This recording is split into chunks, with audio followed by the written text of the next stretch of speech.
Lions club international district 318E സർഗ സംഗമ വേദിയിലേക്കാണ് ഇപ്പോൾ ഞാൻ പോയിക്കൊണ്ടിരിക്കുന്നത്.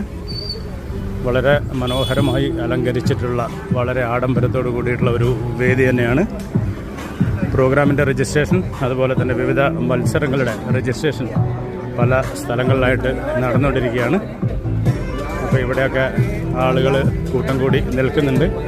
കോഴിക്കോട്, കാസർഗോഡ്, കണ്ണൂർ, വയനാട് എന്നീ ജില്ലകളിൽ നിന്ന് വന്നിട്ടുള്ള പ്രതിഭാശാലികളുടെ ഒരു കൂട്ടം തന്നെയാണ് ഇവിടെ എത്തിയിട്ടുള്ളത്. തിരുവാതിരക്കളി നടക്കാനുള്ള വേദിയാണിത്. കുറച്ച് പേരൊക്കെ എത്തി രജിസ്ട്രേഷൻ ചെയ്ത് കഴിഞ്ഞു. ബാക്കിയുള്ളവർ എത്തിക്കൊണ്ടിരിക്കുന്നു. ഉച്ചയ്ക്ക് 12:30 മണിക്ക് ശേഷമാണ് തിരുവാതിര പ്രോഗ്രാം